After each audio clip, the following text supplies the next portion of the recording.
NDCS academy daily current session.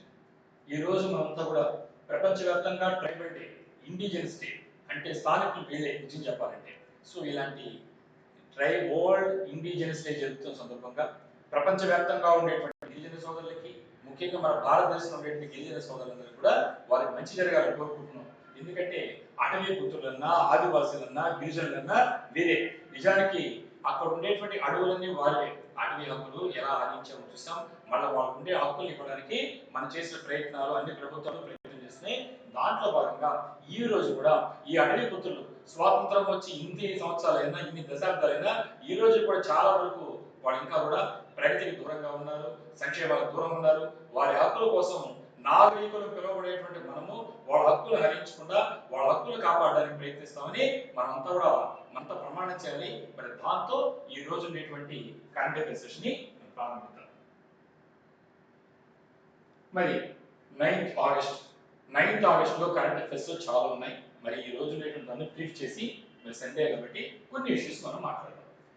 Examination లో మనకి India bars solar, wind and hybrid renewable energy projects within 1 kilometer of international borders. New MHA security rules మీకు అందరూ కూడా news చూసుకుంటారు. మరి ministry of home affairs MHA అంటున్నాం has barred the setting up of any new solar, wind or hybrid renewable energy projects within 1 kilometer of the line of control, the line of actual control and the international border. ఇక్కడ మనకి examination మనకు వచ్చేటువంటి విషయాలు చూస్తే అది UPSC కావచ్చు, APSC కావచ్చు. ఇక్కడ మీరు ఏ మినిస్ట్రీ అంటే మినిస్టర్ ఆఫ్ హోమ్ అఫైర్స్ ఏం చేసింది, ఈ న్యూగా ఉండేటువంటి చూస్తున్నాం. ఇక్కడ మన హోమ్ మినిస్టర్ అయినటువంటి అమిత్ షా గారు ఉన్నారు. ఇక్కడ ఫేసింగ్ కనిపిస్తుంది అంటే ఇంటర్నేషనల్ బోర్డర్. ఇక్కడ చూస్తా ఉంటే సోలార్ ప్యానల్స్ కనిపిస్తున్నాయి, విండ్ ప్యానల్స్ కనిపిస్తున్నాయి. ఇది మన పార్లమెంట్. కాబట్టి ఇక్కడ ఈ కొత్తగా ప్రారంభించేటువంటి సోలార్ ప్రాజెక్ట్స్ అంటే సౌర విద్యుత్తో పనిచేసేటువంటి, విండ్ పవన విద్యుత్ అని పిలుస్తుంటాము, అలాగే హైబ్రిడ్ కావచ్చు, ఇవన్నీ రెన్యూవబుల్ ఎనర్జీ ప్రాజెక్ట్స్ అంటాం. అంటే పునరుత్పత్తి సామర్థ్యం. అదే మన ఫాసిల్ ఫ్యూల్స్ అనేటువంటి ఒక డీజిల్ కానీ, పెట్రోల్ కానీ ఇలాంటివి చూస్తే మళ్ళీ మనం రీయూజబుల్ కావాలి. ఈ మటుకు రెన్యూవబుల్ కాబట్టి ఇలాంటి వాటిని ఈ రోజు ఎంకరేజ్ చేస్తున్నాం. అయితే ప్రాబ్లం ఎక్కడుందంటే ఇవన్నీ ఎక్కడున్నాయంటే ఇంటర్నేషనల్ బార్డర్లో, అంతర్జాతీయ సరిహద్దుల్లో కానీ, అలాగే లైన్ ఆఫ్ కంట్రోల్ కానీ, లైన్ ఆఫ్ యాక్చువల్ కంట్రోల్ కానీ, పాకిస్తాన్ బార్డర్లో కావచ్చు, చైనా బార్డర్లో కావచ్చు. ఇక్కడ మటుకు ఈ ప్రారంభించాలంటే ఖచ్చితంగా 1 year 1 kilometer అనేది ఒక బార్ దాని రిస్ట్రిక్షన్ కూడా జరిగింది. అందులో ఎందుకంటే చైనా కావచ్చు, పాకిస్తాన్ కావచ్చు, ఇతరత్రా ఉండేటువంటి ఇంటర్నేషనల్ బార్డర్లో, అంతర్జాతీయ సరిహద్దులో ఇప్పుడు ఏమైతే లైన్ ఆఫ్ కంట్రోల్ కావచ్చు, line of control actual China సరిహద్దుల్లో కావచ్చు, ఇతరత్రా కావచ్చు, అంతర్జాతీయ సరిహద్దుల్లో ఇలాంటివి నిర్మించినప్పుడు కొన్ని సమస్యలు ఉన్నాయి. ఆ సమస్యలు అధిగమించడం కోసంగా భారత ప్రభుత్వం ప్రతి చర్య గమనిస్తున్నాం. ఇంటర్నల్ సెక్యూరిటీ చూసుకుంటుంది. సో అదే సమయంలో ఇంటర్నేషనల్ రిలేషన్స్ మెయింటైన్ చేస్తుంది. కాబట్టి మీకు యూపీఎస్సీ రాసే వాళ్ళకి అటు ఇంటర్నేషనల్ రిలేషన్స్, ఇటు ఇంటర్నల్ సెక్యూరిటీకి రెండింటికి పనికొచ్చేటువంటి అంశం కింద దీన్ని డిస్కస్ చేస్తున్నాం. ఈ గైడ్లైన్స్ అనేటువంటి ఏం చెప్పాయంటే ఈ ఎవరు ఇచ్చారంటే ministry of internal security wing ఉంటుంది. అంటే ఈ మినిస్ట్రీ ఆఫ్ హోమ్ అఫైర్స్ లోనే ఒక వింగ్ ఉంది, మినిస్ట్రీ ఆఫ్ ఇంటర్నల్ సెక్యూరిటీ. మీరందరూ కూడా ఎగ్జామినేషన్ లో ఇంటర్నల్ సెక్యూరిటీ అంతర్గతంగా చదువుతున్నారు. సో వాళ్ళు ఇచ్చినటువంటి సూచన మేరకు ఇక్కడ రిస్ట్రిక్ట్ చేసేది ఏంటంటే ఇంజనీర్స్ కానీ, స్టాఫ్ కానీ, ఎంప్లాయీస్ కానీ, ఇంకా చెప్పాలంటే లేబర్ కూడా ఎక్కడి నుంచి రాకూడదు. వాళ్ళు బంగ్లాదేశ్ కానీ, పాకిస్తాన్ కానీ, చైనా ఈ విధంగా ఉండేటువంటి బోర్డరింగ్ కంట్రీస్ లో నుంచి మీరు వీళ్ళని తీసుకోవాలంటే కుదరదు అనేది చెప్పడం జరిగింది. ఎందుకంటే తెలుసు మీకు. అంటే వీళ్ళు ఏం చేస్తారంటే ఈ ముసుగులో ఇప్పుడు ఆల్రెడీ భారతదేశం అనేకమైనటువంటి అభద్రతా భావాలు ఎదుర్కొంటారు సరిహద్దులు ముఖ్యంగా. ఎందుకంటే ఇప్పుడు ఏదో ఒక రకమైనటువంటి దాంట్లో వాళ్ళు ఈ ముసుగులో వచ్చి మన దానికి భద్రతకు భంగం కలిగించే పరిస్థితి ఉంది. కాబట్టి ఇక్కడ పాకిస్తాన్ కానీ, బంగ్లాదేశ్ కానీ, చైనా కానీ ఇలాంటి వాటికి వచ్చేటువంటి ఇంజనీర్స్ కానీ, స్టాఫ్ కానీ, అక్కడ ఉద్యోగుల పేరుతో కానీ, లేబర్ కానీ వస్తే ఈ ల్యాండ్ బార్డరింగ్ కంట్రీస్ ఎక్కడ ఉన్నారో ఇక్కడ మనకు ఈ యొక్క ప్రాజెక్ట్ అనే పేరుతో వచ్చి ముసుగులో వచ్చి వాళ్ళు భారతదేశం యొక్క భద్రతకు భంగం కలిగించే పరిస్థితి. కాబట్టి ఇలాంటి దాన్ని కంట్రోల్ చేయడం జరిగింది. కాబట్టి ఈ రకమైన పర్సనల్ అంటే స్టాఫ్ ని ఎంగేజ్మెంట్ చేయాలని ఇలాంటి దేశాల నుంచి కంపల్సరీగా మీరు ఏం చేయాలంటే సెంట్రల్ గవర్నమెంట్ నుంచి మీరు ప్రయర్ పర్మిషన్ ముందస్తు అనుమతి తప్పనిసరి చెప్పింది. ఎందుకంటే ఇక్కడ అవసరం పడింది. లేదంటే ముసుగులో వచ్చి విదేశీ చొరబడి మేము ప్రాజెక్టు కడతాం అనే పేరుతో వచ్చి మన భారతదేశం యొక్క భద్రతకు భంగం కలిగించే పరిస్థితి, పౌరుల యొక్క ప్రాణాలు హరించే పరిస్థితి, ఈ దేశం యొక్క సుస్థిరతకు వాళ్ళు విఘాతం కలిగించే పరిస్థితి. కాబట్టి ఇలాంటివి మన యొక్క హోమ్ మినిస్టర్ తీసుకోవడం జరిగింది, మినిస్టర్ ఆఫ్ హోమ్ మినిస్ట్రీ. మరి ఇక్కడ ఉన్నప్పుడు ఈ ఇన్ఫ్రాస్ట్రక్చర్ కావచ్చు, సేఫ్టీ రెగ్యులేషన్స్ కొన్ని ఇచ్చారు. ఈ గైడెన్స్ లో ముఖ్యంగా చూస్తే వాళ్ళు ఏం చెప్పారంటే అడిక్వేట్ రోడ్ ఇన్ఫ్రాస్ట్రక్చర్ అంటే ఏదైనా సరే ఇప్పుడు ప్రాజెక్ట్ పెడుతున్నారు, ఆ ప్రాజెక్ట్ ఏం కావాలి, రీచ్ అవ్వాలంటే ఖచ్చితంగా ఒక రోడ్ ఫెసిలిటీ ఇన్ఫ్రాస్ట్రక్చర్ కావాలి. అవి అదేవిధంగా ఎమర్జెన్సీ యాక్సెస్ కావాలి కదా అదే సమయంలో. ఎస్, కాబట్టి ఇక్కడ కట్టేటప్పుడు మీరు ఖచ్చితంగా ఈ ప్రాజెక్ట్ పేరుతో వదిలేయకుండా ఎమర్జెన్సీగా అత్యవసర పరిస్థితుల్లో మన భారతదేశం యొక్క భద్రతా దళాలు ఆర్మీ కావచ్చు ఇతరత్ర ఉన్నటువంటి ఇవన్నీ కూడా సెక్యూరిటీ ఫోర్సెస్ అక్కడ చేరుకోవడానికి ప్రాజెక్ట్ దగ్గరికి ఎమర్జెన్సీ యాక్సెస్ కావాలి, ఇన్ఫ్రాస్ట్రక్చర్ కావాలని ఇప్పుడు ఇచ్చినటువంటి వాటిలో సేఫ్టీ రెగ్యులేషన్స్ ఉన్నాయి. అదేవిధంగా రెసిడెన్షియల్ ఫెసిలిటీస్ అంటే అక్కడ ఏంటంటే వాళ్ళు ఉండడానికి స్టాఫ్ ఎంప్లాయీస్ కావచ్చు, ఇంజనీర్స్ కావచ్చు, లేబర్స్ కి రెసిడెన్షియల్ ఫెసిలిటీస్ ఏర్పాటు చేస్తారు. అదే టైంలో వాళ్ళు టీ కానీ కాఫీ తాగడానికి కేఫ్టేరియాలు ఉంటాయి. కాబట్టి అదేవిధంగా ఇలాంటి స్ట్రక్చర్స్ అనేటువంటివి ఇవేం చేస్తే అక్కడ ఎప్పుడైతే ఇలా మనకు ఈ రెసిడెన్షియల్ ఫెసిలిటీస్ ఏర్పాటు చేసినా, కేఫ్టేరియా ఏర్పాటు చేసినా, హోటల్స్ లాంటివి, సో అదే విధంగా కొన్ని స్ట్రక్చర్స్ కడితే ఇలాంటి వాటి వల్ల క్రౌడ్ జరుగుతుంది, గుంపులు జరుగుతారు. ఆ గుంపుల్లో తీవ్రవాదులు కానీ టెర్రరిస్టులు ఇలాంటి వాళ్ళు అవకాశం ఉంది. కాబట్టి వాటిని ప్రొహిబిట్ చేశారు. ఎలా అంటే ముఖ్యంగా ఈ సెన్సిటివ్ ఏరియాస్ లో ఏవైతే ఈ అకామిడేట్ చేస్తున్నాయో కనీసం 5 కిలోమీటర్స్ అనేది ఉండాలి బార్డర్ నుంచి. కాబట్టి ఎక్కడ కూడా ఈ కాఫీలు ఇలాంటి ఎక్కడ ఉండేటి హోటల్స్ అక్కడ ఏం చేస్తారు, టెర్రరిస్టులు వచ్చి లోకల్ వాళ్ళతో కలిసి చేసేవాళ్ళు. కాబట్టి ఈ ప్రాజెక్ట్ పేరుతో లేబర్ కావచ్చు, ఇంజనీర్స్ కావచ్చు, ఎంప్లాయీస్ కావచ్చు, వీరు టెర్రరిస్ట్ దాడులకి వాళ్ళు ఆశ్రయిస్తున్న ఉద్దేశంతో 5 కిలోమీటర్స్ డిస్టెన్స్ ఇవ్వడం జరిగింది. ఎగ్జామినేషన్ 5 కిలోమీటర్స్ గుర్తుపెట్టుకుంటే.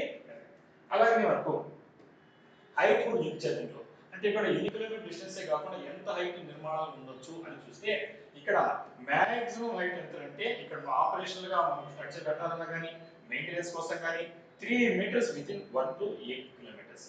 కాబట్టి ఉండేటువంటి బార్డర్ ఏదో ఈ బార్డర్ లో ఉండేటువంటి దాంట్లో ఇక్కడ ఉండేటువంటి 1 to 8 కిలోమీటర్స్ కంటే 3 మీటర్స్ ఉండేటువంటి ఇది హైట్. అంతకంటే హైట్ లేదు. 3 మీటర్స్ అంటే 9 అడుగులు వస్తుంది. సో అది మాత్రమే మన హైట్. అలాగే మనకు ఈ 5 మీటర్స్ హైట్ ఇచ్చాడు. అంటే 8 to 20 కిలోమీటర్స్ ఇచ్చిన బార్డర్ నుంచి ఈ బార్డర్ నుంచి మనకు 8 to 20 కిలోమీటర్స్ వస్తే హైట్ పెంచారు. అక్కడి నుంచి ఎంత వరకు ఉండొచ్చు అంటే 5 మీటర్స్ వరకు ఉండొచ్చు, అంటే 15 ఫీట్ వస్తుంది. అలా కాకుండా ఇంకా కూడా కానిస్తే సపోజ్ మనం 20 to 50 కిలోమీటర్స్ వచ్చారనుకోండి 15 మీటర్స్ అంటే 5. అంటే స్ట్రక్చర్స్ కూడా ఎందుకంటే ఈ స్ట్రక్చర్స్ హైట్ పెరిగిపోతే మన భద్రతా దళాల్లో మనకు ఉండే ఫోర్సెస్ అనేటువంటి రిస్ట్రిక్ట్ అవుతాయి. కాబట్టి ఈ సెక్యూరిటీ ప్రాబ్లం ఉంది. కాబట్టి ఇక్కడ గమనించుకోవాల్సిన నిర్మాణాలు చేయకూడదు. ఎన్ని కిలోమీటర్స్ అంటే ఇప్పుడే మనం మాట్లాడాం. సో ఇక్కడ ఉండేటువంటి దాంట్లో ఇక్కడ ఇంత హైట్ రాకూడదు, ఇంత దూరం ఉండాల్సిన దాంతో ఇలాంటి దాన్ని ఇన్ఫ్రాస్ట్రక్చర్ ని ఇక్కడ రెగ్యులేట్ చేయడం జరిగింది. సో ఈ విధంగా మనకు అప్లోడ్ చేసి అసలు ఇలాంటి దాన్ని ఎందుకు పెట్టారు, మన యొక్క భారతదేశం యొక్క మనకు ఉండేటువంటి ప్రగతికి విఘాతం కాదనేది ఎవరైనా మాట్లాడితే వాళ్ళు ఒకటి చెప్పాలి, బ్యాలెన్సింగ్ డెవలప్మెంట్ అండ్ సెక్యూరిటీ. ఎప్పుడు కూడా ఏంటంటే డెవలప్మెంట్ అభివృద్ధి కావాలి, అదే సందర్భంలో భారతదేశ భద్రతకు సెక్యూరిటీకి భద్రతకు ఎలాంటి విఘాతం లేకుండా కావాలి అనేది. కాబట్టి ఈ సెంట్రల్ గవర్నమెంట్ యొక్క న్యూ గైడ్ లైన్స్, ఈ కొత్త సూచనలు ఏమవుతున్నాయో ఈ ఖచ్చితంగా ఏం తెలియజేస్తున్నాయంటే మనకు ఈ డెవలప్మెంట్ అదేవిధంగా ఎక్స్పాన్షన్ ఆఫ్ రిన్యూవబుల్ ఎనర్జీ, ఏదైతే రిన్యూవబుల్ ఎనర్జీ పునరుత్పత్తి ఇంధనం అని పిలుస్తున్నామో ఇది అవసరము. అదే సమయంలో డెవలప్మెంట్ అవసరము, ఎవ్వరు కానలేదు. కానీ ఏ సమయంలో ఈ బార్డర్ ఏరియాస్ లో మనకు ఈ నేషనల్ సెక్యూరిటీ అనేది ఈ పరిస్థితుల్లో కాంప్రమైజ్ కాకూడదు. ఎందుకంటే మనకు అభివృద్ధి పేరుతో ఇక్కడ ఉండేటువంటి మనకు సరిహద్దుల్లో ఇలాంటి అభివృద్ధి పేరుతో కానీ అలౌ చేస్తే ఖచ్చితంగా సెక్యూరిటీ ప్రాబ్లం ఉండాలి. కాబట్టి ఈ రెండు కావాలి, డెవలప్మెంట్ కావాలి, దీన్ని బ్యాలెన్స్ చేసుకోవాలన్నటువంటి ఒక కాన్సెప్ట్ ని చేయడం జరిగింది. కాబట్టి ఇక్కడ from foreign personal investment to land transfers, కాబట్టి విదేశాల్లో ఉండేటువంటి వ్యక్తులు కావచ్చు, అలాగే వాళ్ళు ఏం చేస్తారు, పెట్టుబడి పెట్టడానికి వస్తారు, అక్కడ ల్యాండ్ తీసుకొని ట్రాన్స్ఫర్స్, ఇవన్నీ కూడా ఎప్పుడు కూడా emergency access for security forces ఏవైతే నిర్మాణాలు చేస్తున్నారో, ఏవైతే పెట్టుబడి పెడుతున్నారో, భారత భద్రతా బలాలు పెడుతున్నాయో ఆ బలగాలు అనేటువంటి ఆ ఫోర్సెస్ అనేటువంటి ఎప్పుడు కావాలంటే ఎమర్జెన్సీ అత్యవసర పరిస్థితిలో వచ్చే విధంగా ఉండాలి. అది కూడా సెక్యూరిటీ లెన్స్ భద్రతా కోణంలో మాత్రమే చూడాలనేటువంటి యాంగిల్ మాత్రమే ఉంది. కాబట్టి ఎవ్వరు కూడా ఇలాంటి అభ్యంతరకరమైన విషయం కాదు. కాబట్టి ఇక్కడ మనము ఈ ఖచ్చితంగా భారతదేశం యొక్క సమగ్ర చూస్తున్నాం. International border, no solar no wind projects within 1 kilometre concept గుర్తుపెట్టుకోండి ఎగ్జామినేషన్.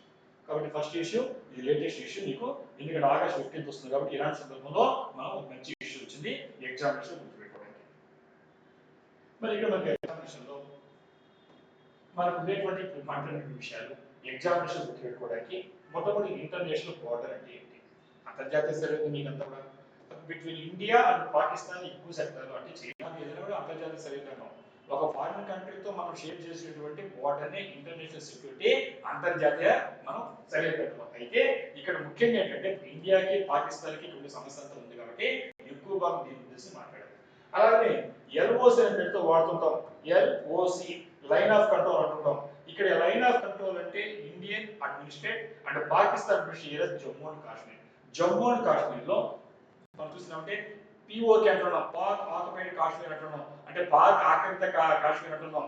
ఎక్కడ గమనించుకోండి, మనకు పాక్ ఆక్యుపైడ్ కాశ్మీర్ అంటే Indian occupied Lahore, Indian occupied చెప్పడం అంటే ఇప్పుడు కూడా ఏంటంటే పాకిస్తాన్ ఆక్రమణ చేసిందని మనం చేయలేదు. కాబట్టి పాక్ ఆక్యుపైడ్ కాశ్మీర్ లో కొంత భాగం మన దేశంలో ఉంది, భారతదేశం యొక్క కంట్రోల్లో ఇండియన్ అడ్మినిస్ట్రేషన్ లో, కొంత పాకిస్తాన్ అడ్మినిస్ట్రేషన్ ఉంది. సో ఇలాంటి దాన్ని ఎల్ఓసి కాబట్టి లైన్ ఆఫ్ కంట్రోల్ అనేసి ఇక్కడ మనం మాట్లాడుతున్నాం.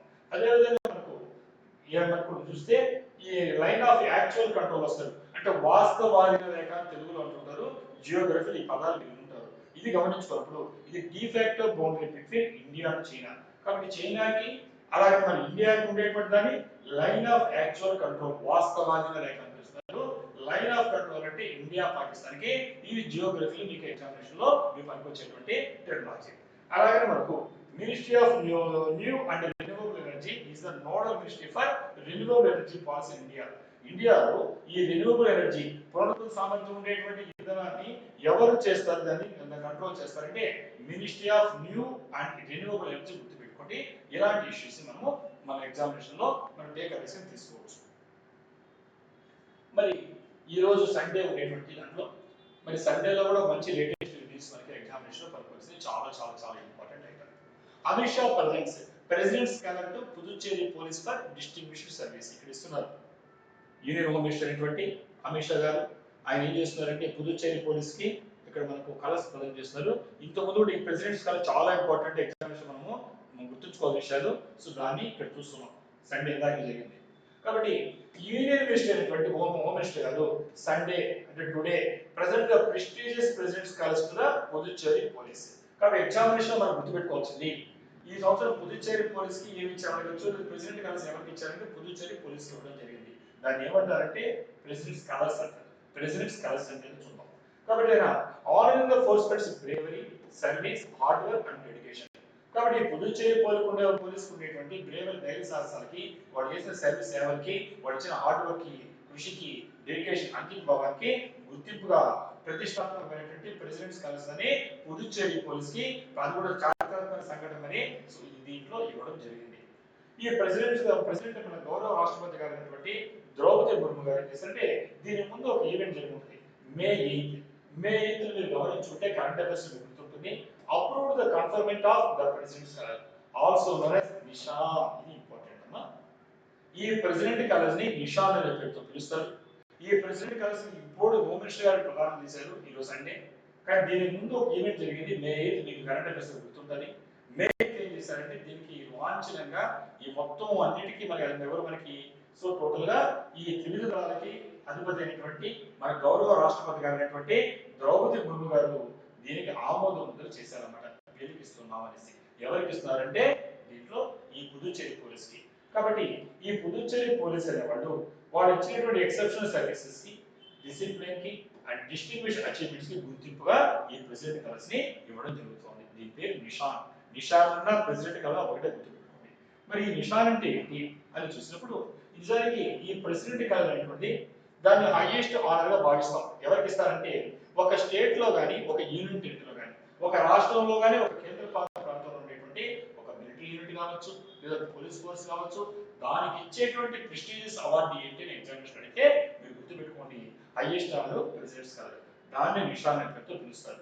కాబట్టి ఇక్కడ ఈ డిస్టింక్షన్ అనేది మనకు ఏం చేస్తుందంటే ఒక ఆర్గనైజేషన్ యొక్క record of service and contribution over the years, అనేక సంవత్సరాల పాటు వాడు చేసినటువంటి సేవలు కావచ్చు, వాడు ధైర్య సాహసాలు కావచ్చు, ఇలాంటి వాటికి గుర్తింపుగా ఇచ్చేటువంటి అత్యున్నతమైనటువంటి దేశంలో ఉండేటువంటి ధైర్య సాహసాలు ఇచ్చేటువంటి దాన్ని మిలిటరీ వాళ్ళకి కావచ్చు, పోలీసు వాళ్ళకి ఇచ్చేటువంటి దాన్ని మన ప్రెసిడెంట్ కలర్, దాని పేరే నిషాన్. మరి ఇక్కడ మన భారతదేశంలో ఇప్పటి వరకు ఇండియన్ నేవీ కావచ్చు, ఇండియన్ కోస్ట్ గార్డ్ కావచ్చు, పోలీస్ ఫోర్సెస్ వివిధ స్టేట్స్ లో మనం ఇచ్చినట్టు దాంట్లో కరెంట్ అఫైర్స్ ఇచ్చున్నాం, వీళ్ళందరూ కూడా ఈ అడ్వాంటేజ్ తీసుకున్నారు. ఇప్పుడు తీసుకుంది మన పుదుచ్చేరి పోలీస్. కాబట్టి 2026 లో ఎవరు తీసుకున్న విషయాలు అంటే పుదుచ్చేరి పోలీస్ అని గుర్తుపెట్టుకోండి. నెక్స్ట్ ఈ యొక్క దీని గురించి ఈ ప్రెసిడెంట్ కలర్ అవార్డు గురించి మనం మాట్లాడినప్పుడే ఇది భారతదేశంలో ఉండేటువంటి హైయెస్ట్ ఆనర్ ఎవరికంటే మిలిటరీ వాళ్ళకి కానీ లేదంటే పోలీస్ ఫోర్సెస్ కి ఇచ్చేటువంటి హైయెస్ట్ ఇదే మన ప్రెసిడెంట్ కలర్. దీన్ని నిషాన్ అంటారు.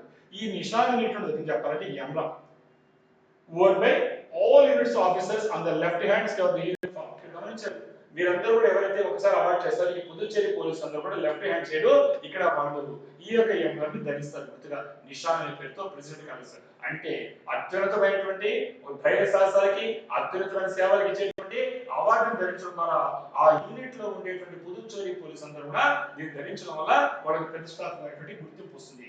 కాబట్టి ఈ విధంగా దీన్ని మన supreme commander of the armed force of India భారతదేశంలో ఉండేటువంటి త్రివిధాలకు అధిపతి ఎవరంటే ప్రెసిడెంట్ ఆఫ్ ఇండియా.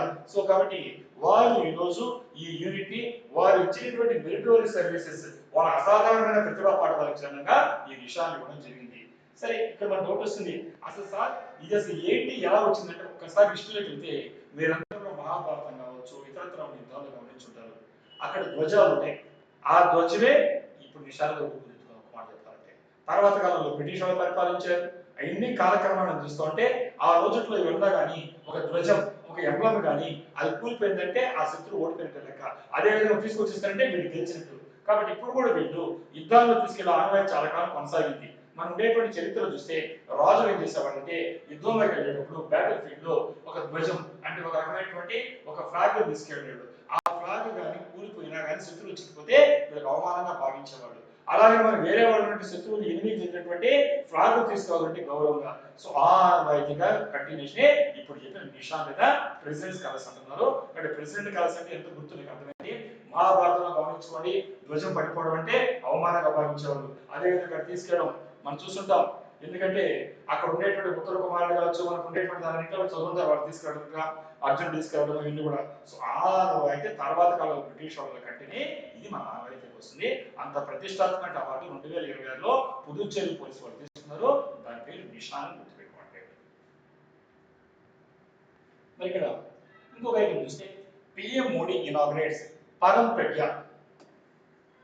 పరం Pragya AI powered supercomputing facility.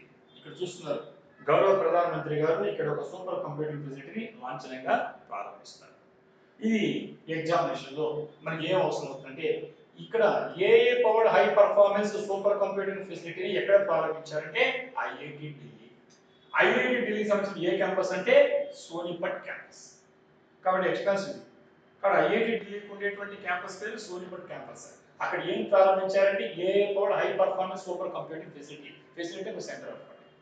కాబట్టి ఆర్టిఫిషియల్ ఇంటెలిజెన్స్ తో కృత్రిమ మేధస్సుతో నడిచేటువంటి సూపర్ కంప్యూటింగ్ ఫెసిలిటీ దాని పేరు ఎగ్జామినేషన్ లో దాని పేరే పరం ప్రజ్ఞ. ఎవరు ప్రారంభించారంటే గౌరవ ప్రధానమంత్రి గారు ప్రారంభించారు. కాబట్టి ఈ ఫెసిలిటీ దేనికి ఉపయోగపడాలి ఎగ్జామినేషన్ లో ఇది రీసెర్చ్ ని స్ట్రెంగ్తెన్ చేస్తుంది. ఏ రీసెర్చ్ అంటే ఏ ఆర్టిఫిషియల్ ఇంటెలిజెన్స్, డేటా సైన్స్ అలాగే అడ్వాన్స్డ్ కంప్యూటింగ్. సో ఈ రంగాలకి ఆర్టిఫిషియల్ ఇంటెలిజెన్స్ కృత్రిమ మేధస్సు తెలిసిందే, డేటా సైన్స్ కావచ్చు అడ్వాన్స్డ్ కంప్యూటింగ్ కావచ్చు దాంట్లో ఉండే పరిశోధనని బలోపేతం చేసేటువంటి కేంద్రమే ఇప్పుడు చెప్పినటువంటి పరం ప్రజ్ఞ అనేటువంటి ఏ ఆర్టిఫిషియల్ ఇంటెలిజెన్స్ కృత్రిమ మేధస్సు నడిచేటువంటి దాని high performance supercomputing facility. మరి ఇక ఏ సందర్భంలో జరిగిందంటే ఐఐటి ఢిల్లీ యొక్క 57th కాన్వకేషన్ జరిగింది. అప్పుడు మోడీ గారు ఏం చేశారంటే ఈ ప్రెస్టీజియస్ గోల్డ్ మెడల్స్ ఇచ్చారు వాళ్ళకి కంప్యూటర్ స్టూడెంట్స్ కి, అలాగే 3000 గ్రాడ్యుయేట్స్ ఇచ్చారు, 587 పిహెచ్డి ఇచ్చారు. ఆ సందర్భంలో ఈ ఏ ఆర్టిఫిషియల్ వచ్చేటువంటి ఈ మనకు ఉండేటువంటి పరం ప్రజ్ఞ అనేటువంటి సూపర్ కంప్యూటర్ ఫెసిలిటీని ఇక్కడ ప్రారంభించడం జరిగింది. అందువల్ల ఈ ఐఐటి అనే వాళ్ళు అనేకమైన వినూత్నమైన పరిశోధన చేయడానికి కావాల్సినటువంటి డేటా సైన్స్ కావచ్చు, ఏఐ కావచ్చు, అలాగే మనకు ఉండేటువంటి ఇతరత్ర ఉండేటువంటి అంటే సూపర్ కంప్యూటర్ కావచ్చు వీటికి ఉపయోగపడేటువంటి ఇప్పుడు ఈ సూపర్ కంప్యూటర్ అందుబాటులో రావడం జరిగింది. ఇది భారతదేశానికి చాలా ఉపయోగపడుతుంది. మరి ఇదే సందర్భంలో ఈ ఐఐటి ఢిల్లీ గురించి మనం చూసినట్లయితే ఇది మీకు తెలిసిందే ఇండియన్ ఇన్స్టిట్యూట్ ఆఫ్ టెక్నాలజీకే షార్ట్ కట్ లో ఐఐటి అని పేరుతో పిలుస్తున్నాం. మరి భారతదేశంలో ఉండేటువంటి ఐఐటి అనేది దేని కింద నడుస్తుందంటే 1961 లో ఏర్పాటైనటువంటి ఇన్స్టిట్యూట్ ఆఫ్ టెక్నాలజీ యాక్ట్ ప్రకారంగా ఇండియాలో ఉండేటువంటి IITs Indian institute of technology పనిచేస్తే దాంట్లో భాగమే ఐఐటి ఢిల్లీ. మరి ఇక్కడ ఈ సూపర్ కంప్యూటింగ్ ఫెసిలిటీ అనేది మనం చూస్తే అవి ఎక్కడ ఉపయోగపడతారంటే క్లైమేట్ మోడలింగ్. అంటే మనం ఈ క్లైమేట్ కి సంబంధించి ఎలాంటి మోడల్ ఏ రకంగా ఉన్నాయి ఇప్పుడు చూస్తున్నాం మన ఎల్నినో ఇలాంటి ఎఫెక్ట్స్ అని. సో వాటికి కావచ్చు, డ్రగ్ డిస్కవరీ కావచ్చు, ఇంజనీరింగ్ సిమ్యులేషన్ అంటే మనం డైరెక్ట్ గా తీసుకోకుండా ఆ మోడల్స్ నమూనా తయారు చేయడం కావచ్చు, మెషిన్ లెర్నింగ్ కావచ్చు, ఇలాంటి వాటిలో ఈ సూపర్ కంప్యూటింగ్ ఫెసిలిటీస్. కాబట్టి ఎగ్జామినేషన్ లో ఈ సూపర్ కంప్యూటింగ్ ఫెసిలిటీ ఎక్కడ వాడతారంటే ఇలాంటి రంగాలు మనం వాడతాం, గుర్తుపెట్టుకోండి. అలాగే మీకు ఆర్టిఫిషియల్ ఇంటెలిజెన్స్ తెలియనోడు ఎవరు లేడు, ఏఐ అనే పేరుతో కృత్రిమ మేధస్సు తెలుగులో పిలుస్తున్నాం. ఇదేంటిది కంప్యూటర్ సైన్స్ లో ఒక బ్రాంచ్ పేరే. ఇక్కడ ఏం చేస్తారంటే మెషిన్ లెర్నింగ్ ఉండొచ్చు, న్యాచురల్ లాంగ్వేజ్ ప్రాసెసింగ్ ఉండొచ్చు, కంప్యూటర్ విజన్ కావచ్చు, ఇలాంటి విషయాలన్నీ కలిపి ఆర్టిఫిషియల్ ఇంటెలిజెన్స్ లేదా కృత్రిమ మేధస్సు పేరుతో పిలుస్తున్నాం. మరి సోనిపట్ క్యాంపస్ అని పిలిచాం. ఈ సోనిపట్ క్యాంపస్ అనేది ఈ ఐఐటి ఢిల్లీ యొక్క ఎక్స్పాన్షన్ చెప్పుకోవచ్చు. ఎందుకంటే ఆల్రెడీ మెయిన్ క్యాంపస్ ఉంది. ఈ మెయిన్ క్యాంపస్ ఎక్స్పాన్షనే ఇప్పుడు చెప్పినటువంటి సోనిపట్ క్యాంపస్.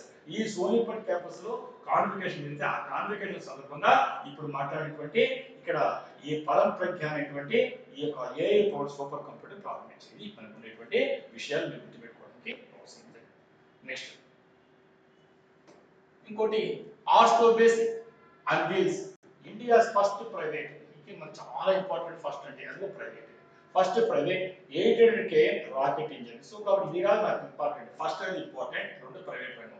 ప్రైవేట్ రంగంలో వచ్చి రావడం అనేది ఎందుకంటే ఎగ్జామినేషన్ చివరికి వస్తున్నాయి. ముఖ్యంగా ఫస్ట్ అంటే చాలా ఇంపార్టెంట్. అందువల్ల దాన్ని దృష్టిలో పెట్టుకుని తర్వాత ఏ కంపెనీ ఎవరు ఏది చూద్దాం ఏం చేసింది. ఇక్కడ after weeks after India's private space sector.